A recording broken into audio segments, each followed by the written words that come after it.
Om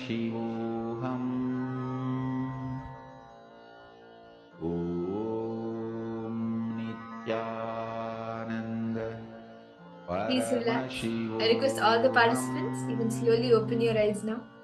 And start detailing out in the chat whatever Swamiji showed you, whatever Swamiji revealed to you, start detailing it out, whatever you were able to verbalize, whatever you saw, start detailing it out in the chat. Any colors, any shapes, any other things that you saw in the image.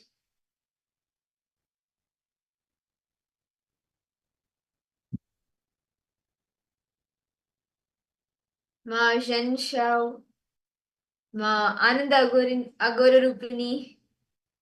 Each of you can post whatever Swamiji revealed to you. You can post that.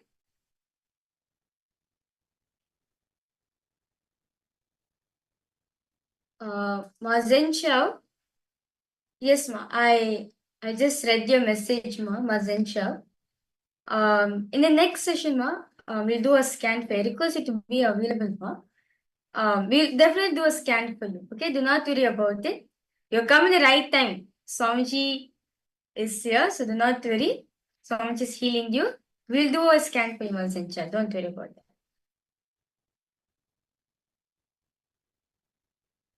Okay. Ma Ananda Ghorini have posted.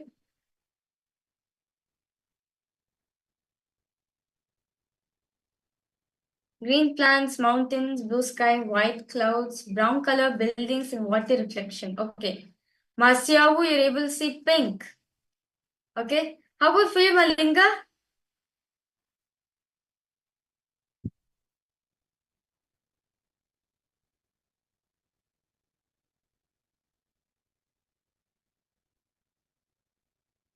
Okay, so shall we all verify the answer now? I request all the participants, you can actually verify the answer. We'll be showing the answer to all of you now. So this was the image that was being projected. It's a very beautiful image of many flowers. There is pink flowers, purple flowers, and even like orange and yellow. So this was the image that was being projected for all of you. And with that, now let us all enter into the next session of our day.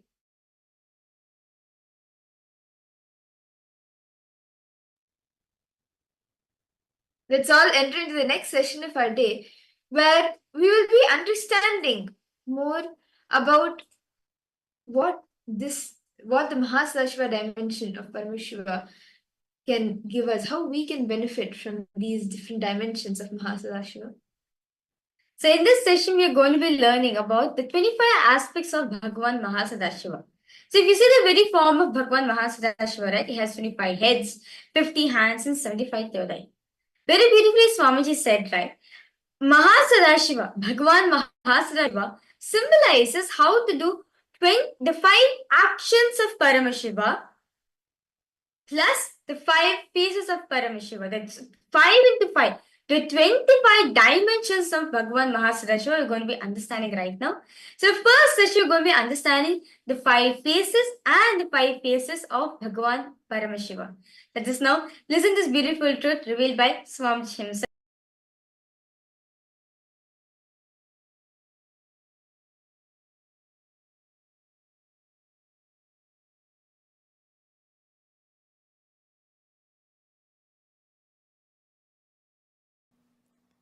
Paramashiva,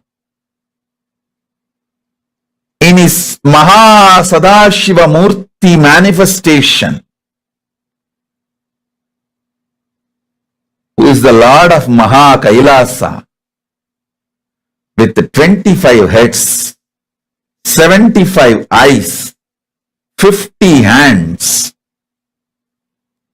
Sarva Mangala, Sarva Atsarya, Sarva Swatantra, Sarvanyatva, Ananta Kalyana Gunaswarupa, Tejomaya, Swayam Prakasa, in his form is alive.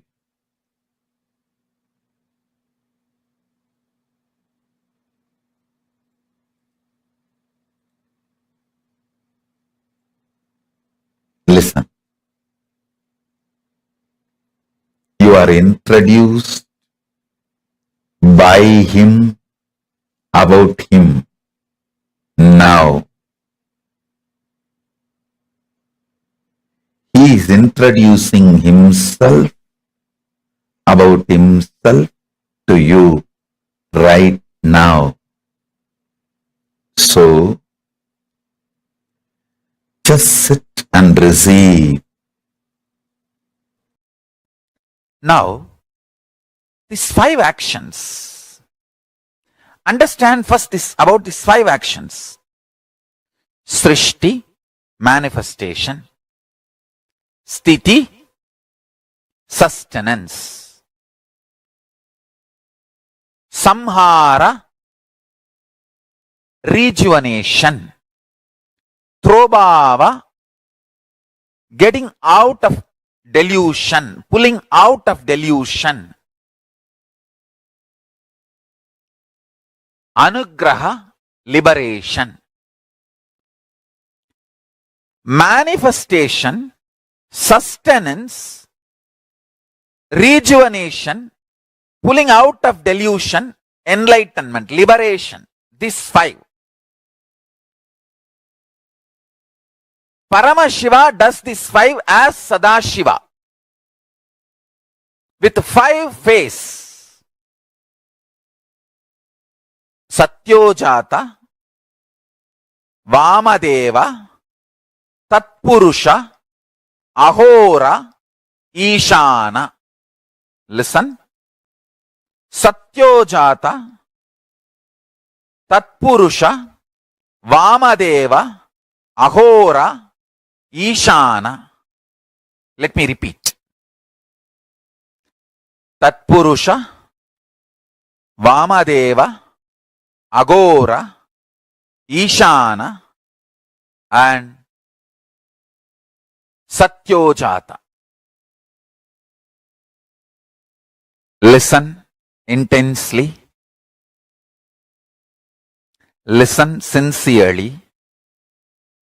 Satyojata face of Paramashiva does creation, manifestation. It is the face facing western direction. It does manifestation, Satyojata. Then Vamadeva does sustenance. Agora does rejuvenation. Tatpurusha does pulling out of delusion. Ishana does liberation. The Ishana face is looking upper direction. Listen, I'll repeat. Satyojata does manifestation. It is facing western direction. Vamadeva does sustenance, faces north direction. Agora does rejuvenation, faces south direction. Tatpurusha does pulling out of delusion, faces east direction. Ishana faces upper direction, and that does the job of liberation. Now listen.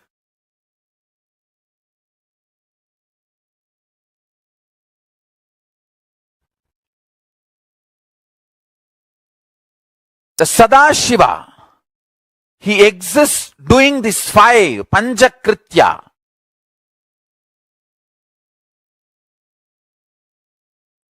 Each phase, PHASE of Sadashiva, for example, the Ishana, PHASC of Sadashiva, as Ishana Murti, he does separately 5. Agora Murti, he does separately 5 actions. Vamadeva Murti does separately 5 actions. Satyojata Murti does separately 5 actions.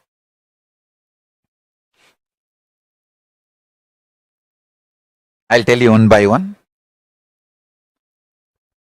Sadashiva has 5 PHASES, paces, not faces alone, paces. Each pace has 5 phases. Listen, please listen.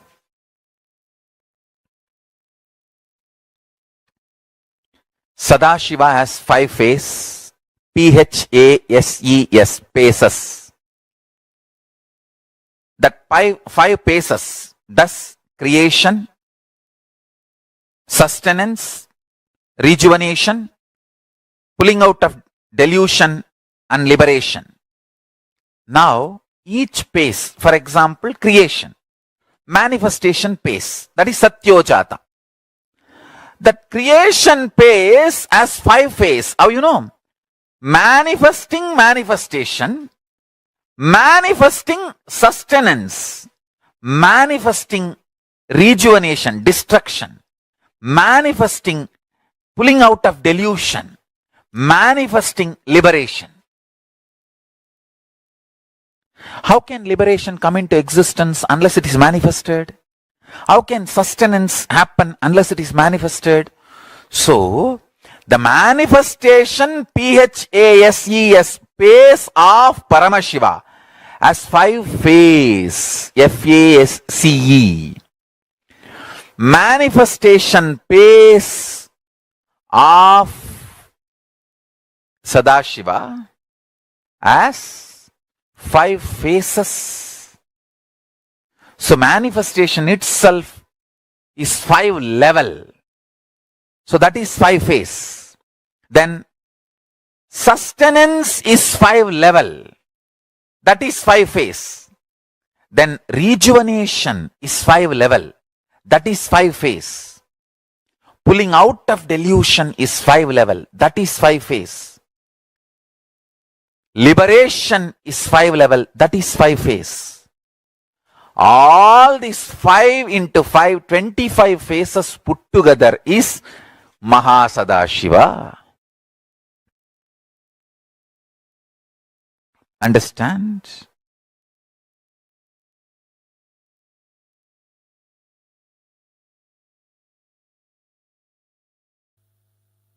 I'll introduce this word, algebraic topology.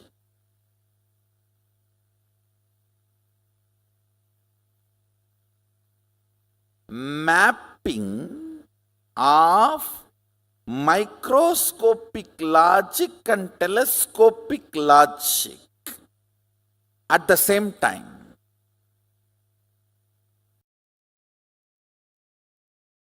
I'll reveal step by step. Internalize. It is very important for anybody who want to be my follower, because only if you know what is Paramashiva, you will understand the meaning of Paramashivoham. This whole thing is not just happening in KAILASA, it is happening inside you. It is happening inside your brain now. It is happening inside you now. Paramashiva is sitting inside you now.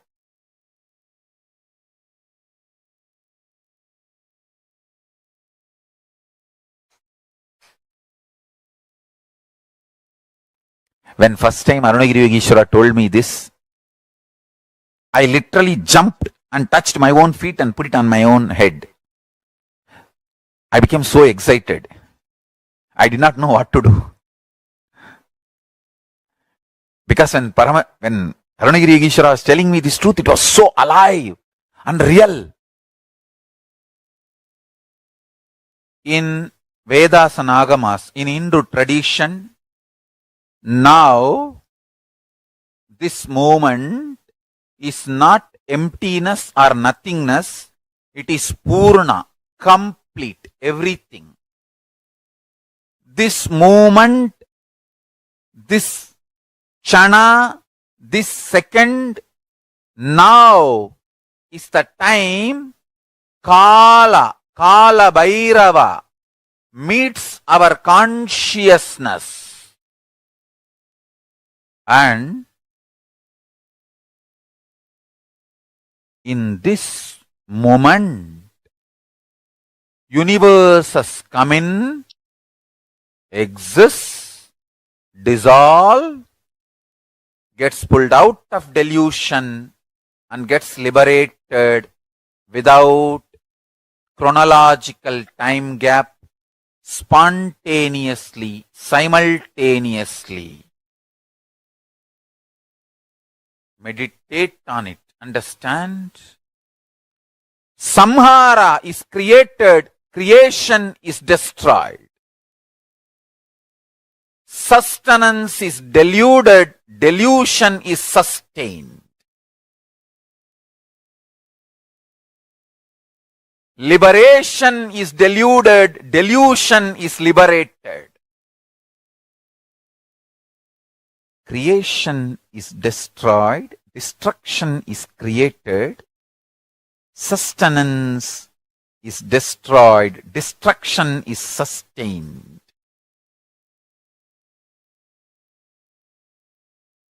Delusion is liberated, liberation is deluded.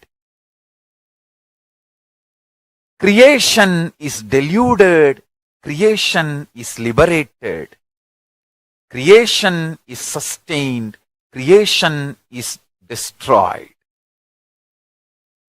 Sustenance is created, sustenance is destroyed. Sustenance is deluded, sustenance is liberated. Destruction is created, destruction is maintained. Destruction is destroyed. Destruction is pulled out of delusion. Destruction is liberated. Delusion is created. Delusion is maintained. Delusion is destroyed. Delusion is pulled out of delusion. Delusion is liberated. Liberation is created. Liberation is sustained. Liberation is destroyed. Liberation is deluded. Liberation is pulled out of delusion. Liberation is liberated. Understand these 5 principles: Srishti, Sthiti, Samhara, Prabhava, Anugraha. Manifestation. Srishti, manifestation. Sthiti, sustenance. Samhara, rejuvenation. Prabhava, pulling out of delusion. Anugraha, liberation. Understand these 5 principles. I am reading out from Akashic records. So watch this satsang at least 5 times. Let these truths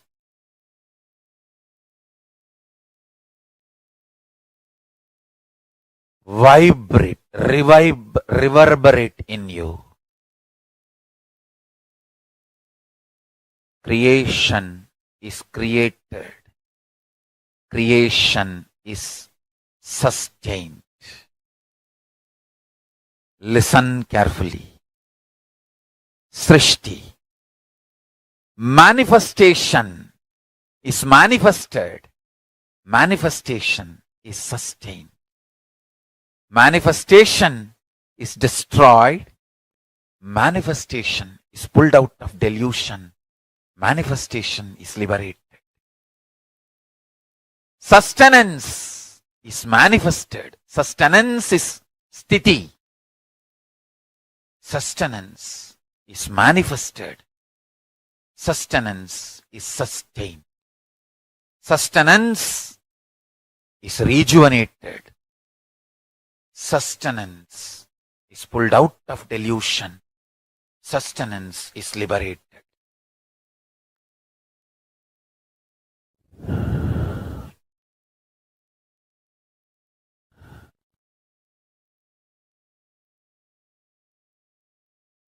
samhara, rejuvenation is manifested. Rejuvenation is sustained. Rejuvenation is rejuvenated. Rejuvenation is pulled out of delusion. Rejuvenation is liberated. Delusion, trobhava, delusion. The delusion is manifested. The delusion is sustained. Delusion is destroyed. Delusion is pulled out of delusion. Delusion is liberated. Anugraha. Anugraha is manifested. Anugraha is sustained. Anugraha is rejuvenated. Anugraha is pulled out of delusion. Anugraha is liberated. Anugraha is liberation. Liberation is manifested. Liberation is maintained, sustained. Liberation is rejuvenated. Liberation is pulled out of delusion. Liberation is liberated.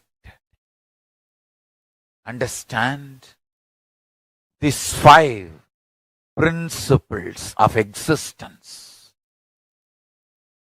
Srishti, manifestation. Sthiti, maintenance. Samhara, rejuvenation. Delusion.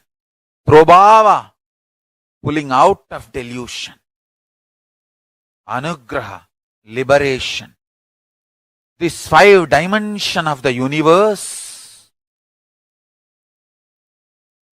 merging with one another, crisscrossing with one another, permutation, combination of these 5 with one another makes 25 faces of Paramashiva. This 25 faces of Paramashiva is now happening simultaneously, spontaneously, without time gap. Do not be tired, do not be bored, do not be bored, do not be worried, do not be disturbed. Don't feel you are not able to grasp or understand. I am revealing the Akashic records as it is, manifesting the pure existence of Paramashiva.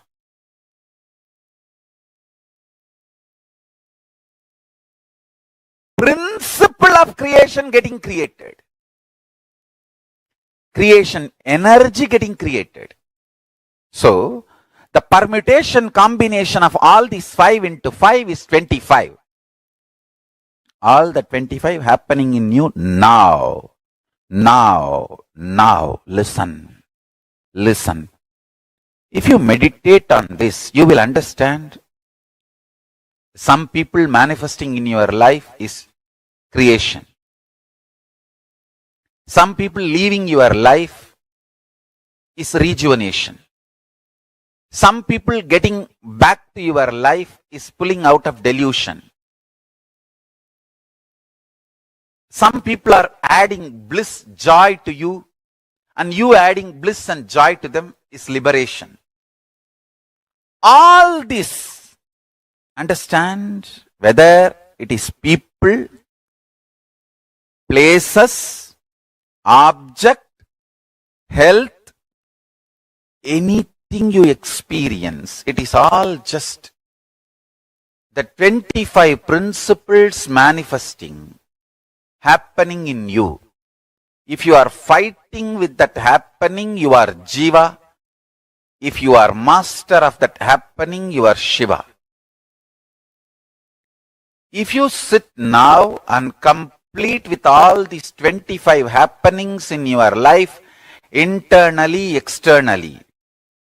Internally. Some good things getting created. Some things which you think as good getting destroyed, rejuvenated. Some things getting pulled out of delusion. Some things getting liberated. Listen carefully.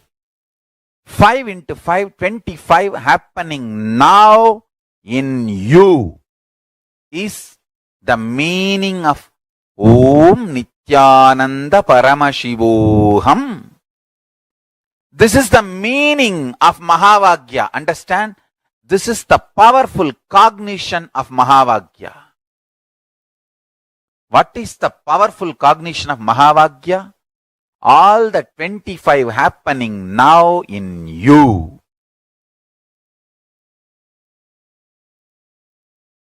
All the 25 happening now in you.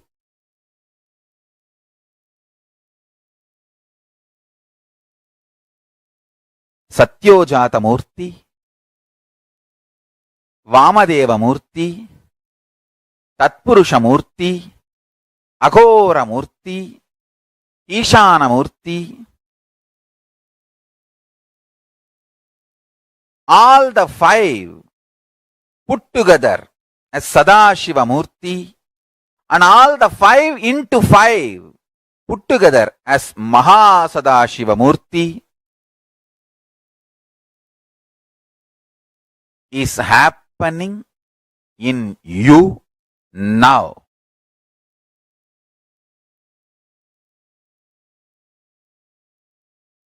Understand?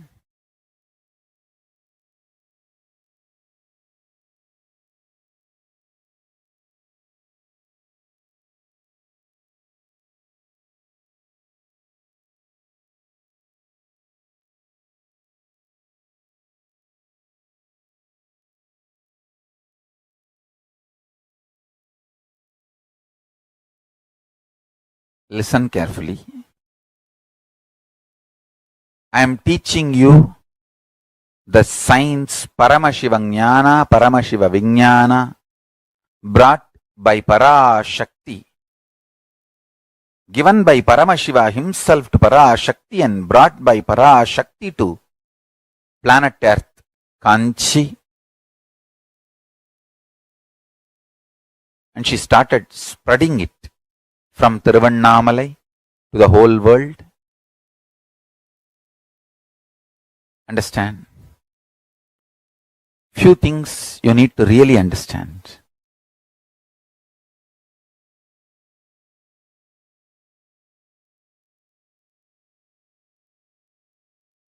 Understanding the multiple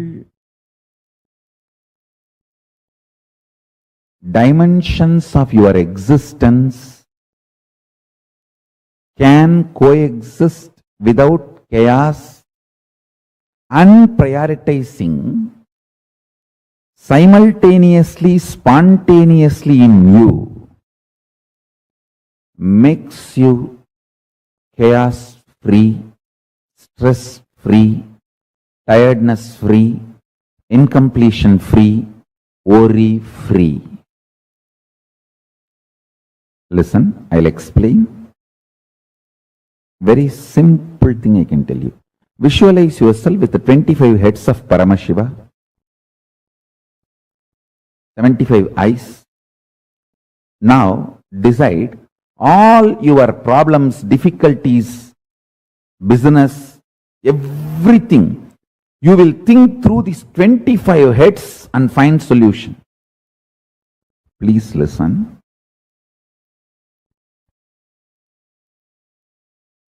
These visualizations like 25 heads of Paramashiva, 75 eyes of Paramashiva, 50 hands of Paramashiva, all these expands your conscious elasticity. Something's getting liberated. Listen carefully. Everything happening in you is auspicious. If you understand that, you are Shiva. inside you, outside you, everything happening is auspicious. I tell you, once you are initiated,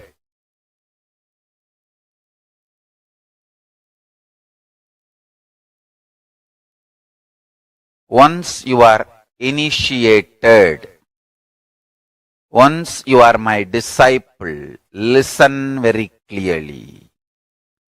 Even if you think in your life things are falling apart, they are falling in proper place. Understand?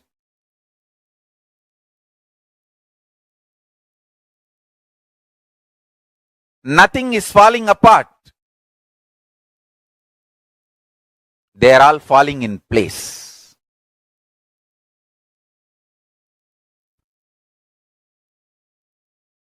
Once you are initiated, you are integrated to Guru, Linga, Sangha, I tell you,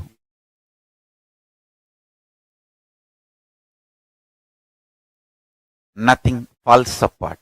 You may, even if you think things are falling apart in your life, they all fall in place. Understand that. Nothing falls apart.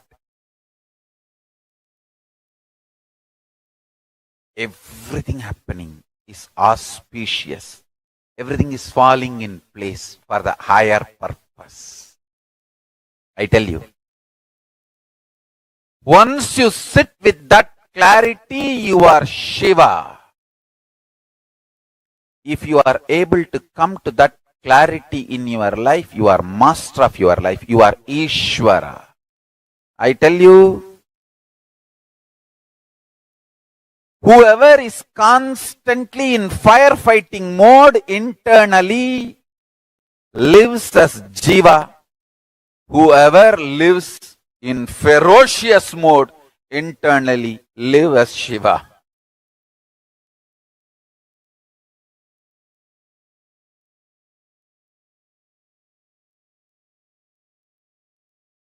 Listen, please listen. Whatever is happening is auspicious.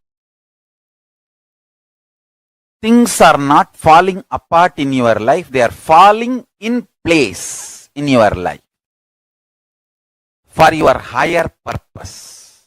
Listen carefully. This 5 action like creation, sustenance, rejuvenation, pulling out of delusion, liberation. These 5 principles means like creation of the universe is creation. The permutation combination of this 5 into 5, 25, is happening constantly in you. So understand the truth.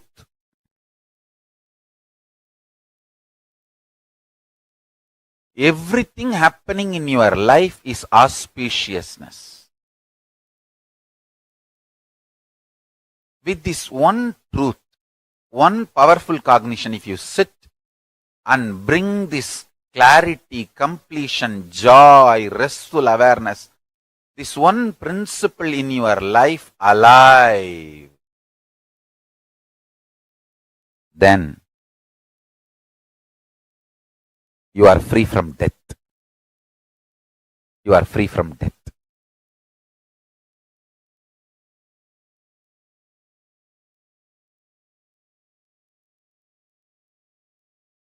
I can give you thousands of sacred secrets about death.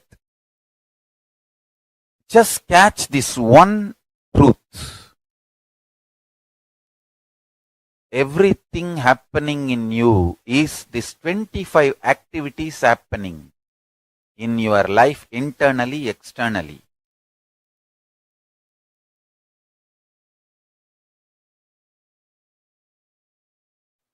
Listen. Sadashiva, the 5 dimension, creation, sustenance,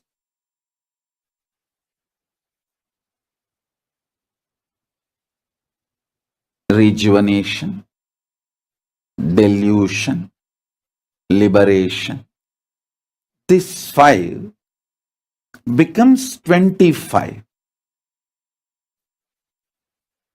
Mahasadashiva.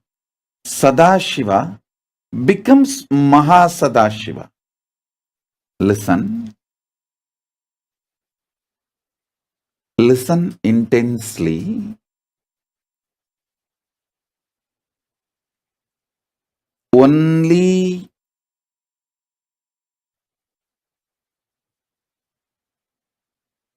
if you evolve to the level of oneness, at least intellectually,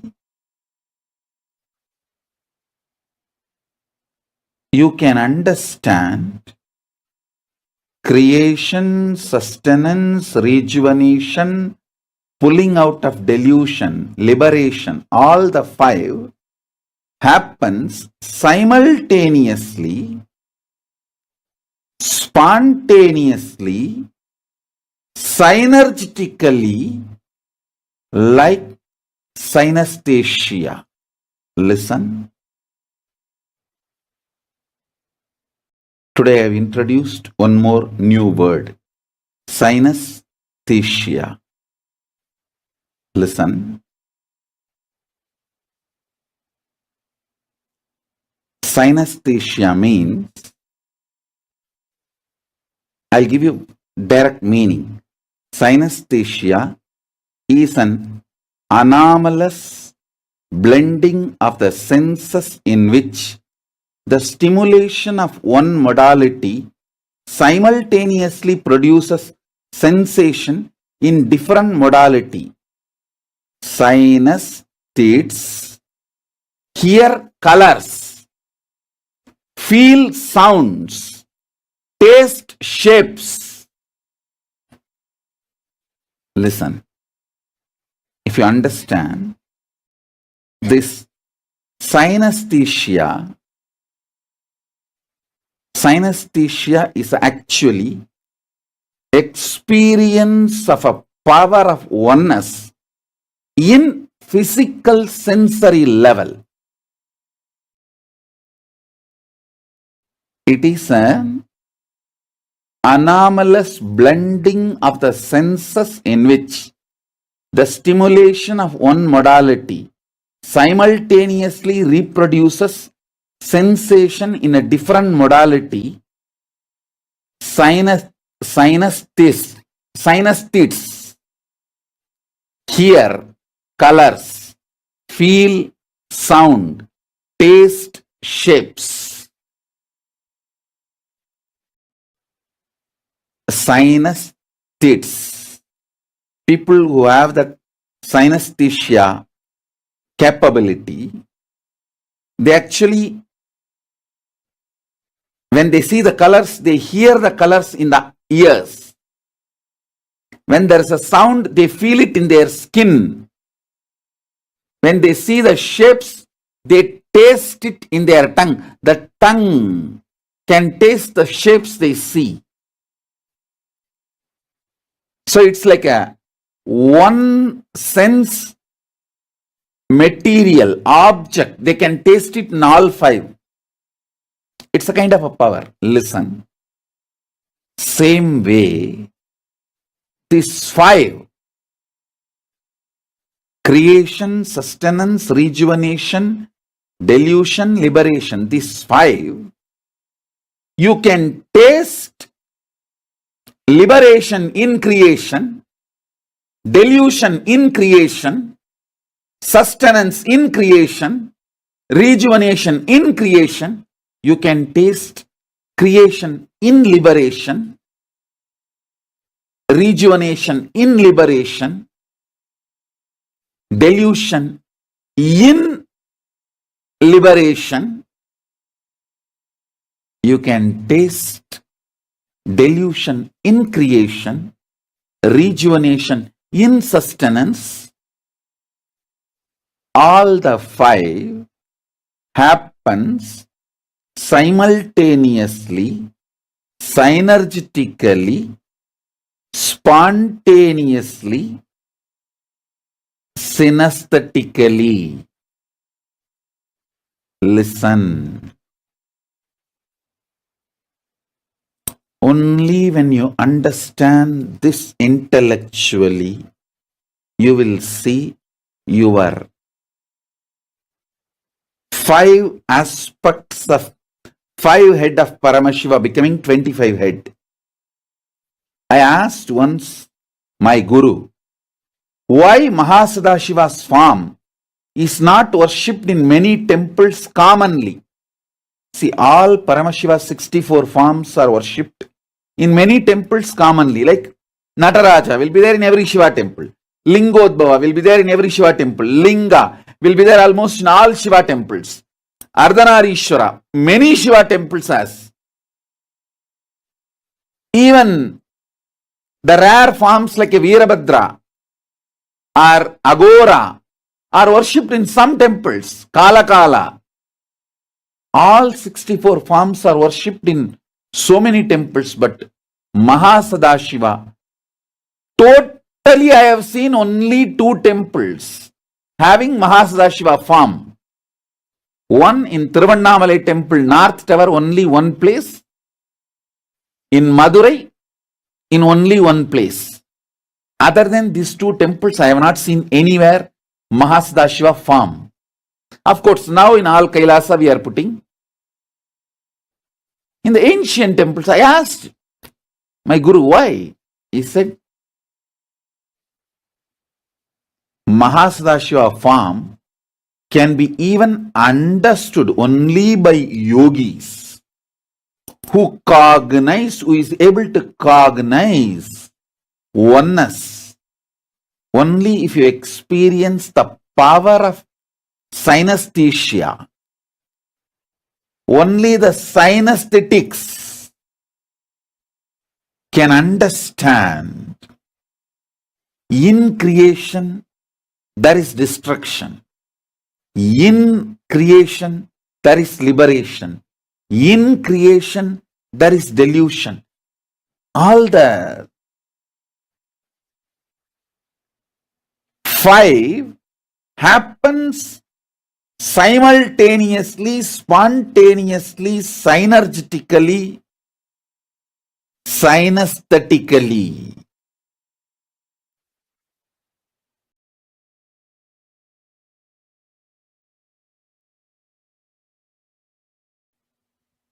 Even intellectually, if you sit and contemplate, you will understand the 25 heads of Paramashiva. Creation, sustenance, rejuvenation, delusion, liberation are not 5 separate acts. It is 5 different dimensions of Paramashiva happening spontaneously, simultaneously, synergetically, synesthetically.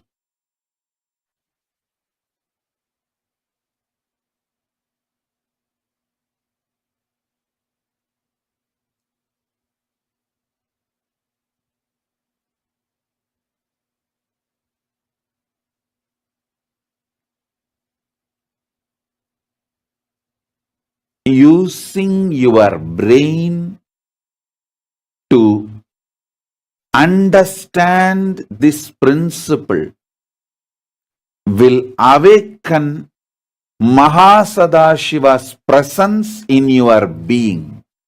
Listen, you can use the capacity of your brain's capacity to think to reach Paramashiva.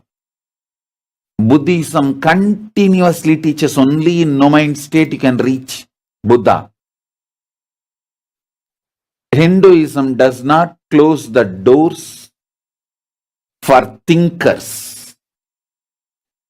Hinduism is such all accepting tradition It does not close the doors for thinkers.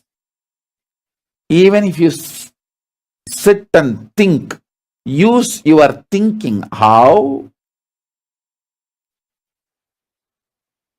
All the 5 action, creation, sustenance, rejuvenation, delusion, liberation, can happen simultaneously, spontaneously, synergetically, synesthetically.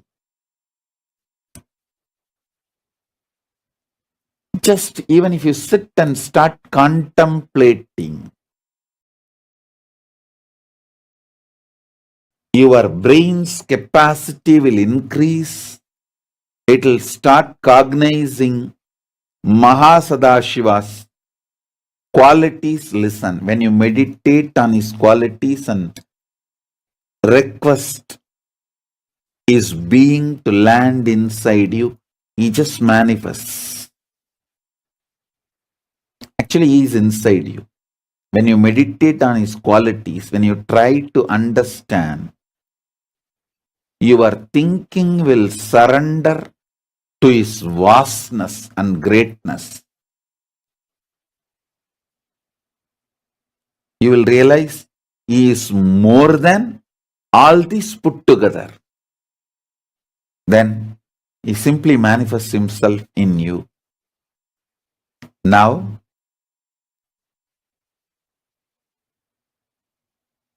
I'll manifest him in you.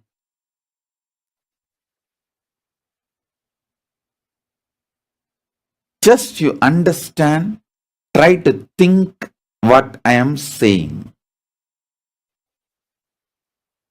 Creation, sustenance, rejuvenation, delusion, liberation. These are the 5 phases of Sadashiva. All these 5 happens spontaneously, simultaneously, synergetically, synesthetically.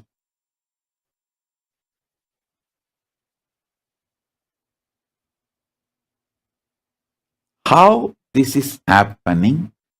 Start thinking. Listen.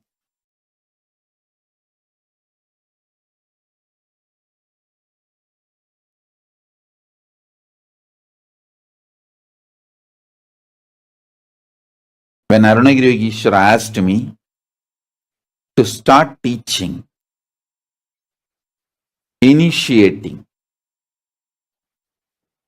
I asked him, bless me that whoever I initiate will receive the experience. He gave me the blessing and power. Whoever I initiate, they will experience Paramadvaita. Listen. With that authority and power of his blessing and initiation, he initiated me to initiate you all. With that, I initiate you all. Sit. Now I'll give you Sadashiva happening. The 5 dimensions of Sadashiva: creation, sustenance, rejuvenation, delusion, liberation, all the 5 happening spontaneously, simultaneously, synergetically, synesthetically is Mahasadashiva. And more, you contemplate, try to think, analyze, understand through your brain, intra-analyze through your thinking what I am revealing now. I'll initiate and make you experience the Mahasadashiva, Paramashiva's manifestation of Mahasadashiva. When you focus on the source of your first person,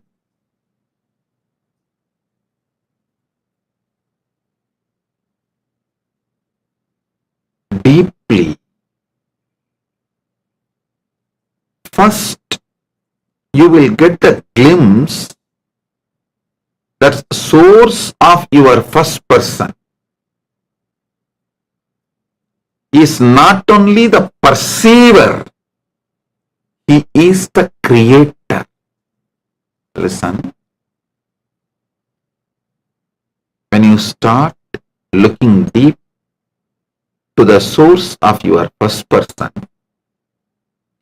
in the initial level you will feel who is perceiving everything as you. But if you look into the source of that first person, you will realize the creator is only manifesting in you as the perceiver. Paramashiva, who is the creator, is manifesting in you as the individual perceiver.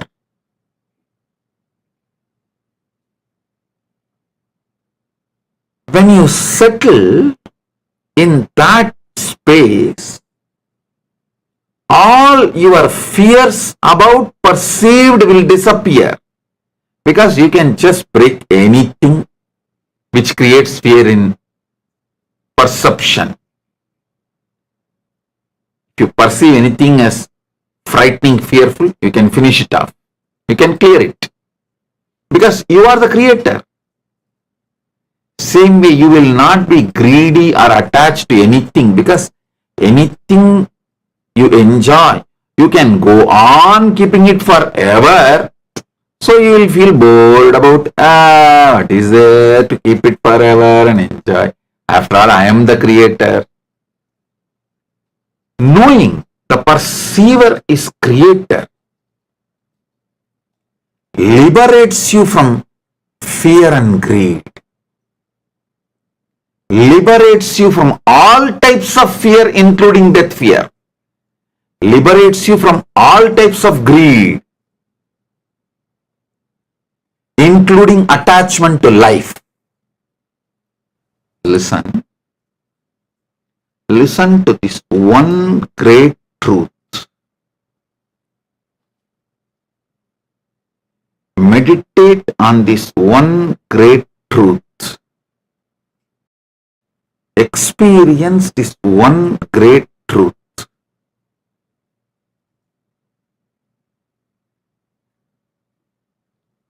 When you start seeing, focusing on the source of your first person, slowly you will see that you are the perceiver of everything. Then you will see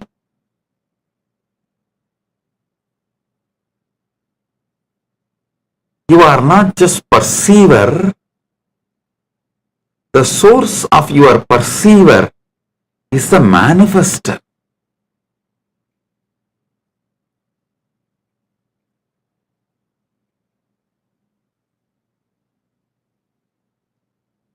Being in that state, your fear, greed, all patterns related to this world which is seen will disappear.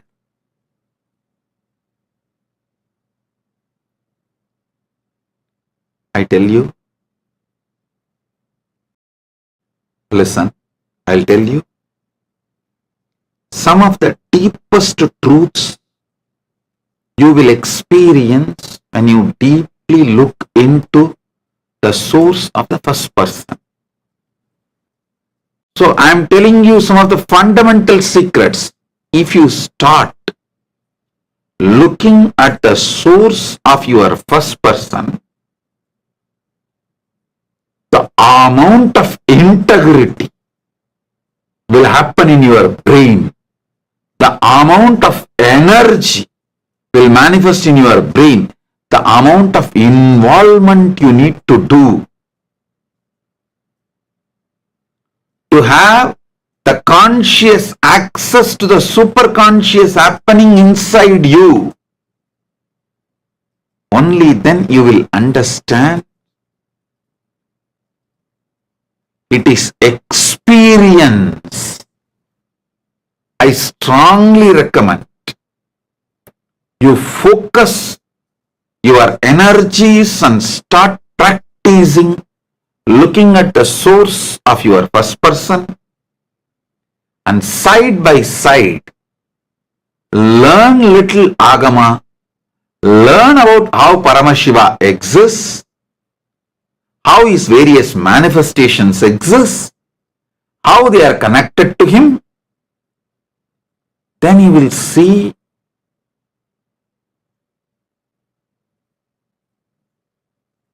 the more you look at the source of your first person, the more of the agamic truths becoming reality in you. More and more your life and sadhana becomes exciting, enlightening. You manifest experiences, you manifest powers. The whole journey becomes such a joyful journey. I tell you, combination of Vedanta and Agamanta is the best foolproof method. Just with rituals, you may get lost, you may not know the ultimate, you may just be more ritualistic, and you may even lose the spirit and intensity. And just with Vedanta, you will lose the same intensity, and you may just become monotonous and may even get depressed because there's nothing exciting. The combination of Agamanta and Vedanta is the best, ultimate. Icing on the cake is Guru's initiation. Shaktipada. So I tell you, when you look deeply at the source of your first person, you will actually experience the various components of you and the relationship between the source of you and the various manifestations and components of you. You will realize the same in cosmos, Paramashiva, and the relationship he has with his own various manifestations.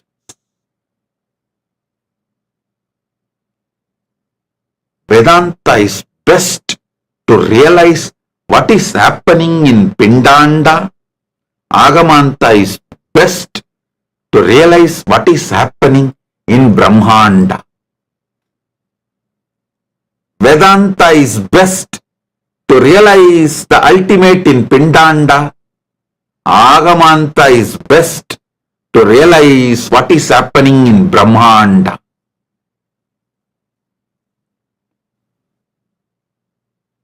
At least to all my disciples, I insist that all of you learn little Sanskrit and start reading, at least in the initial level, read the agamas which are already translated into English. At least among the 28 agamas, 8 are already translated into English and available. Start reading them. Then once you get the taste, you can start studying more Sanskrit and study more agamas. At least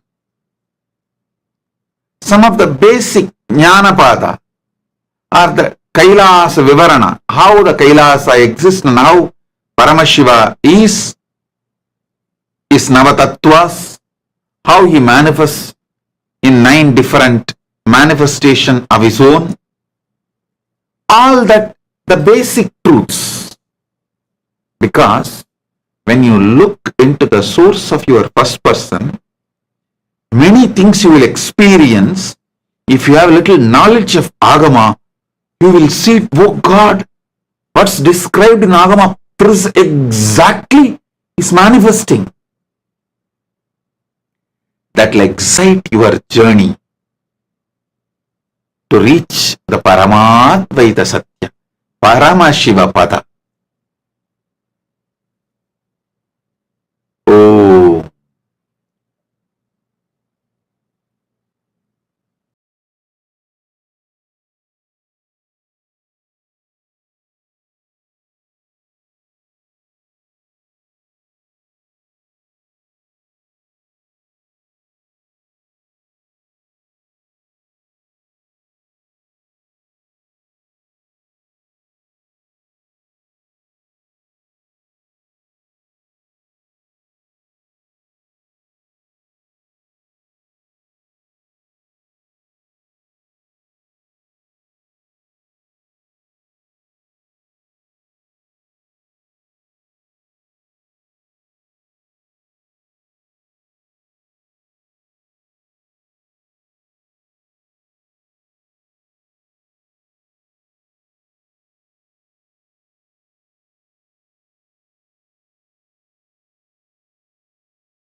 Nithyananda, to all participants. That was a very beautiful revelation. Swamiji spoke on the 5 faces and the 5 faces of Bhagavan Paramashiva as Bhagavan Mahasadashiva. I request all participants to post what each and every one of you understand as in this session, Swamiji very beautifully gave us one technique how to handle things simultaneously, synergetically, without any chaos, without any fear, incompletions or anything. Okay. I see participants, Aishwarya Murali, you have posted. Just wait a message. Planning from 5 phases. Planning 5 phases. Okay, nice.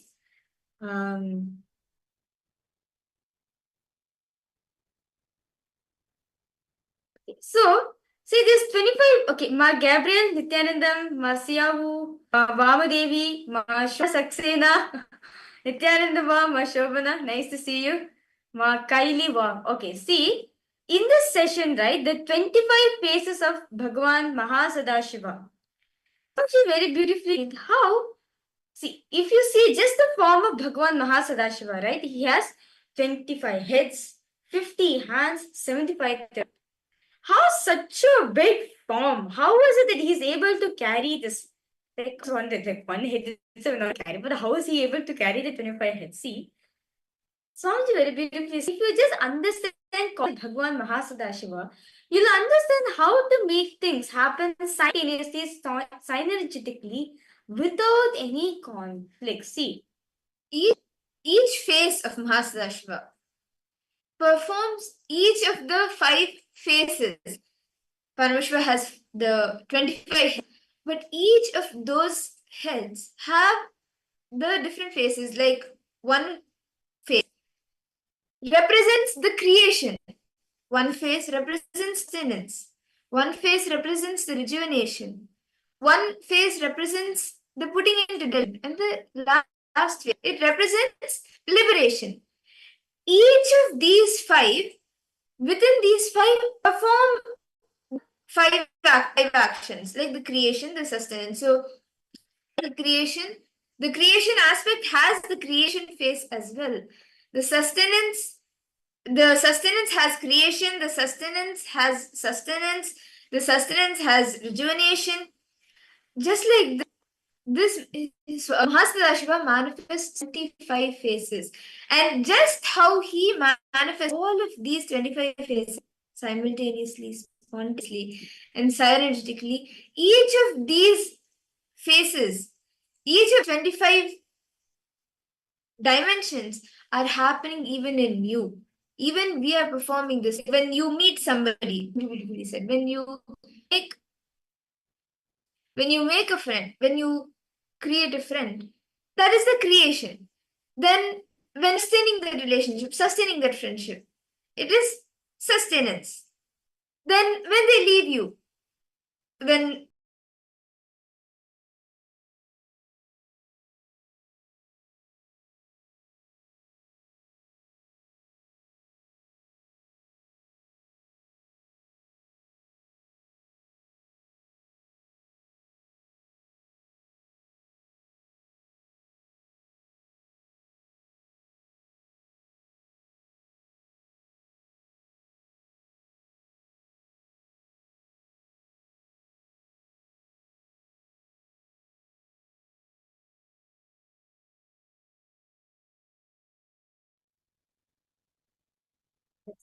and the participants will come to technical glitch.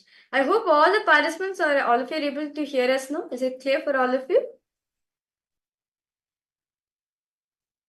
Okay, that's nice. Okay.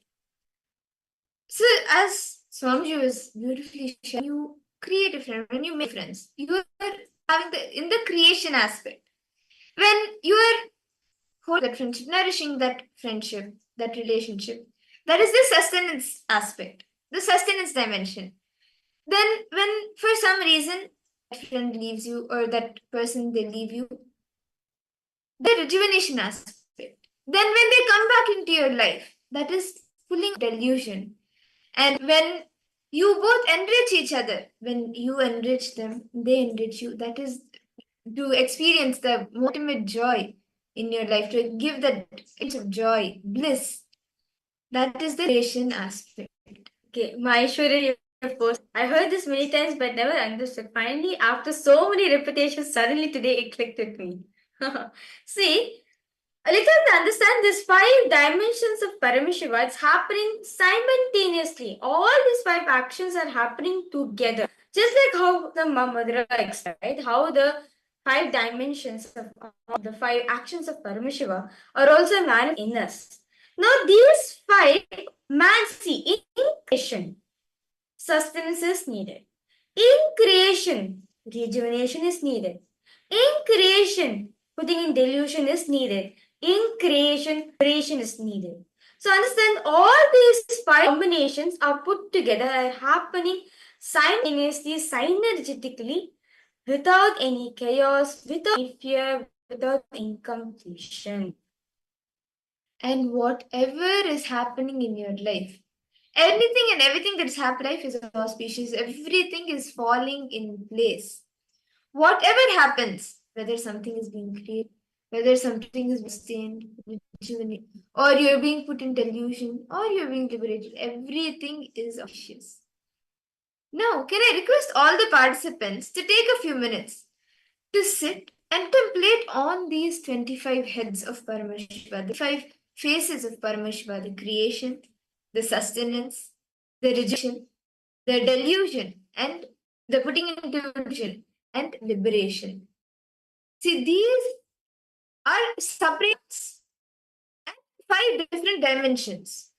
But permutation combination these create the 25 faces of Paramashiva that are happening in him simultaneously, spontaneously, and synergetically, and happening in us also. So, can I request all the participants to take a few minutes and meditate on this form? Internalize, just look into this form of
I hope all of you have been able to contemplate and meditate on this form of Paramashiva, the form where he exists with 25 heads, 50 hands, and 75.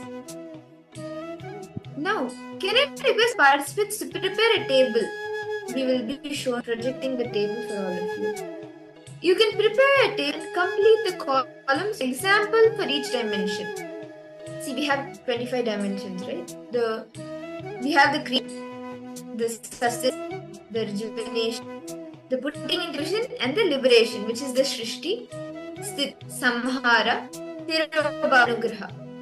Now, each of these 5, when put together with the 5, means creation and sustenance, then creation and rejuvenation, creation and putting into delusion, creation and liberation. And the same way for each of the 5 for the ending 5. Each of these are the 25 dimensions and 5 faces of Paramashiva. So we request each of you to write down a table examples for each of these faces.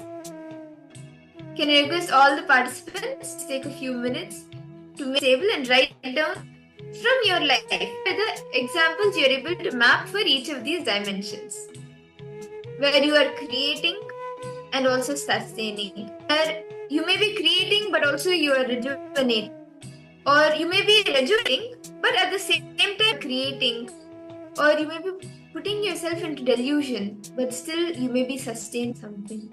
So for each dimensions, please take a few minutes to down examples from your own life. See, just by doing this beautiful exercise, right, all of us can understand how the 5 actions, the permutation relation to 5 phases and phases are that happening in our own self. So this is only for understanding the dimensions of one Mahasadashiva that is also manifesting in you. So let's all participants. So each of the things, right? Each action, write down. Like how does it in your own life? So you can do it in this beautiful table format which I'm gonna give for all of you. For each of the actions, right? Write an example so you can understand it. Take a few minutes to do this.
Nithyananda, I hope all the participants, all of you have been able to write down different examples in your own life where you have manifested these aspects.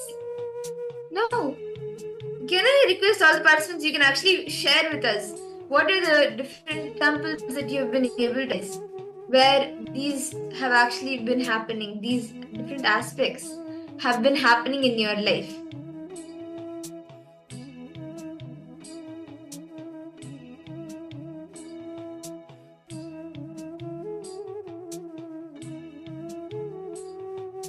Ma Linga, Ma Pamadevi, Ma Wang, me, Ma Siyawu, Ma Kylie Wong, Ma Gabriel Harris, Nithyanandam.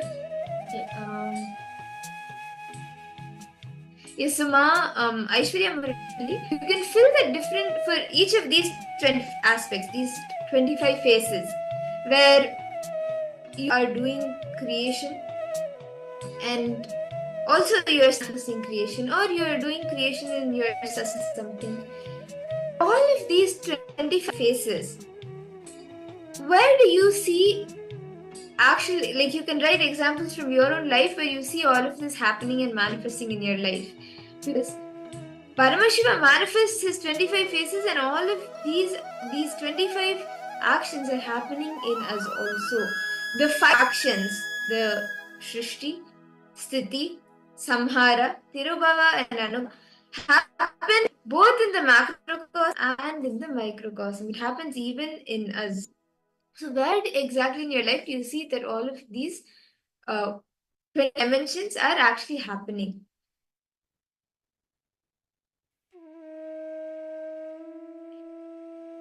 Now, can I request participants to take a few minutes? Visualize the form of Mahasadashiva, Bhagavan Mahasadashiva, with the 25 heads, the 50 hands, and the 75 eyes.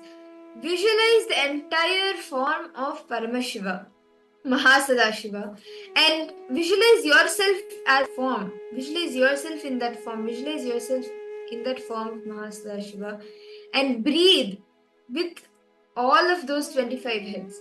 Breathe intensely, just inhale and exhale with those 25 heads. Can I request all the participants to please take a few minutes to visualize, just sit and visualize yourself as Mahasadashiva.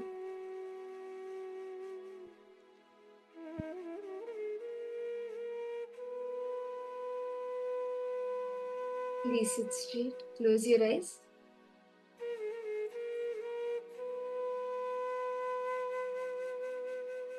Visualize these 25 ears with 25 heads, 50 hands, and 75 eyes. Entire form of Mahasadashiva.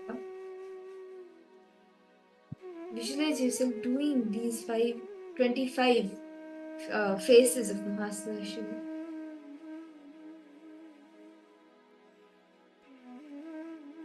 Sit straight.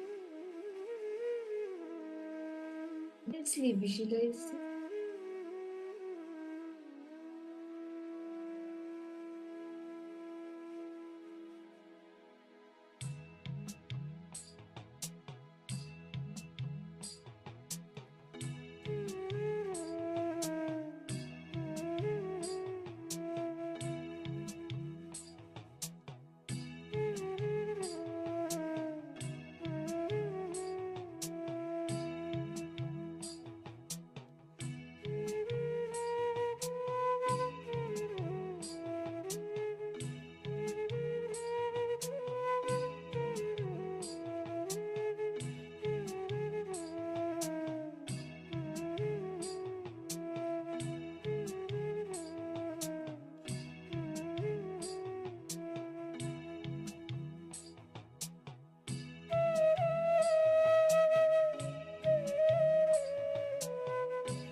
I request all the participants, that same space that you are in, after visualizing yourself as Bhagavan Mahasadashiva, yourself with the form of Mahasadashiva, with the 20 heads, 50 hands, can I request each of you to start contemplating and seeing the statement.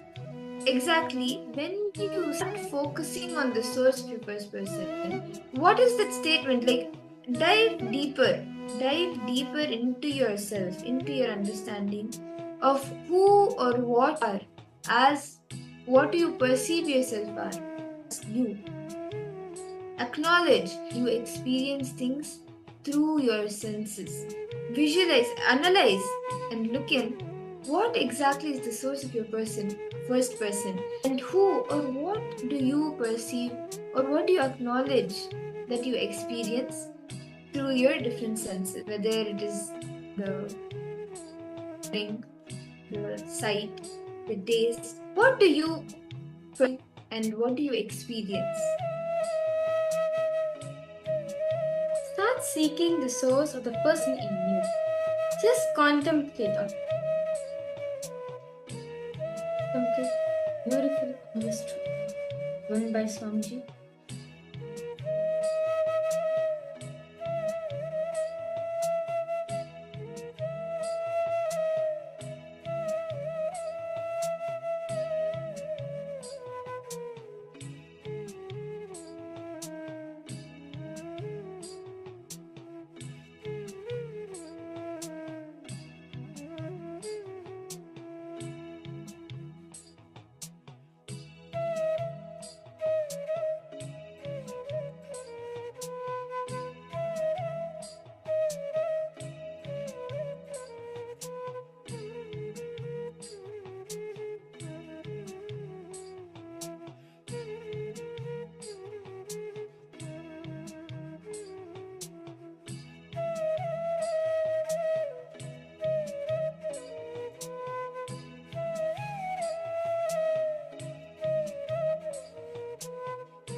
Now,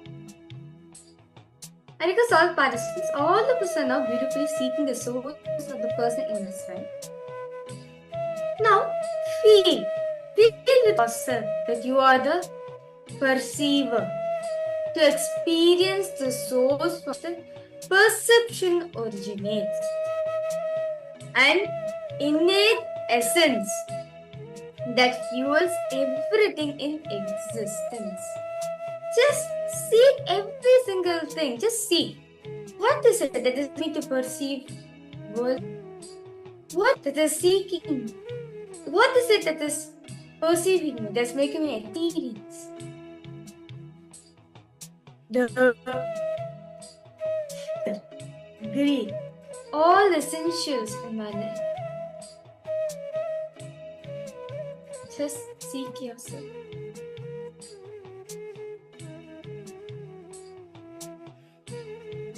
If any of you have questions or if you're stuck anywhere, please feel free to post that. Aishwarya Murali, were you able to, did that answer your question? No?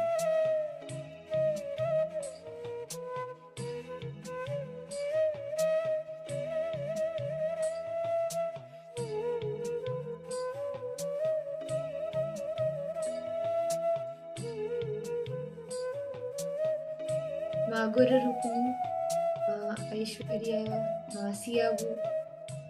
Just sit intensely and seek the source of the first person.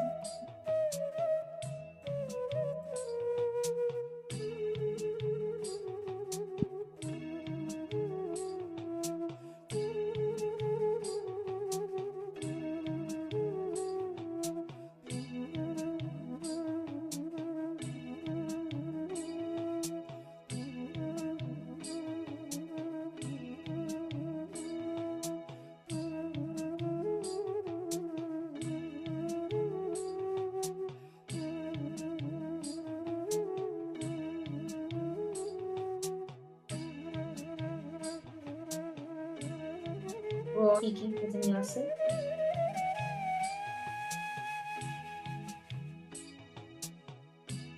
Just seek the source of the first person in you. What is it that is making you to experience the perception? What is it making you to experience? Which is the source for all the perception which is originating in.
all of us are doing this beautiful exercise, we are now going to be entering into a very process where you are going to be guided as visualizing yourself as Bhagavan Mahasadashiva, seeing how the Panchakrityas are simultaneously advancing in you.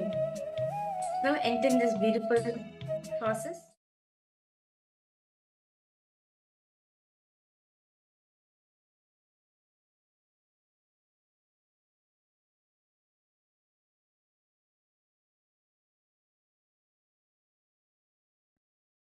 Declare your integrity to Paramashiva. Request Paramashiva. Avanarulale avandal vanangi. Only with His grace you can even bow down to Him. Ask Him to give you the grace to bow down to Him, connect with Him and have devotion and manifest Him.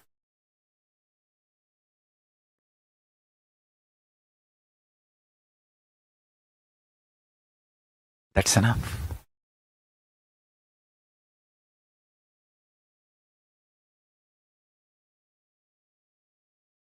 That's enough.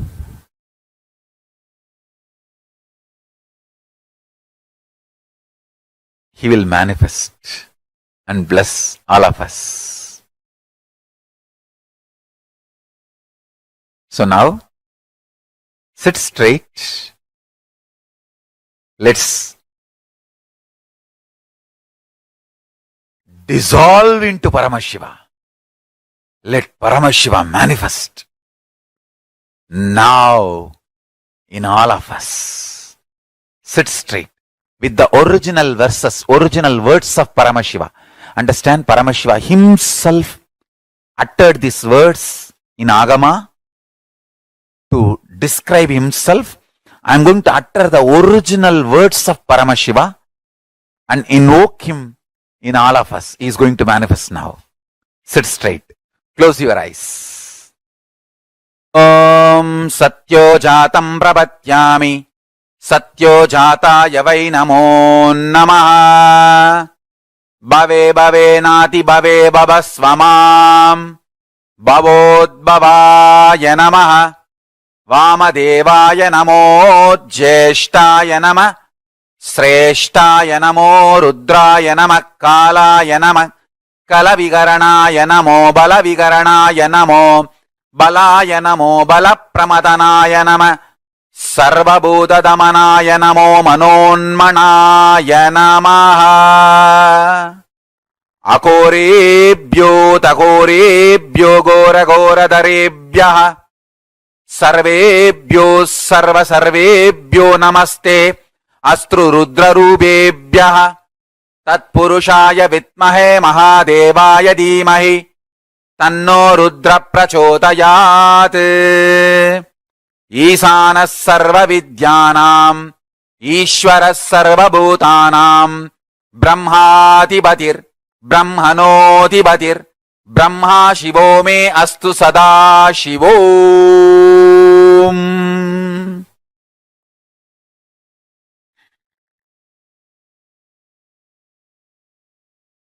Meditate on Paramashiva with 25 heads.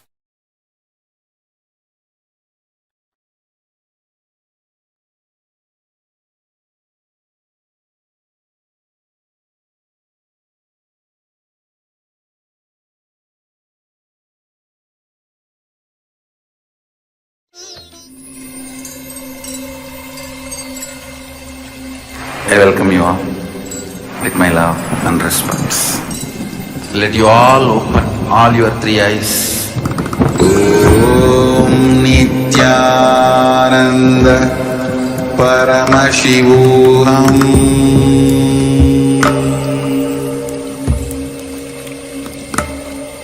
Om Nithyananda Paramashivoham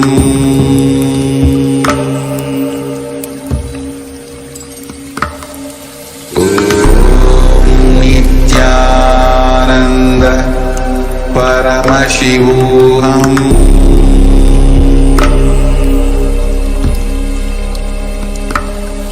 Om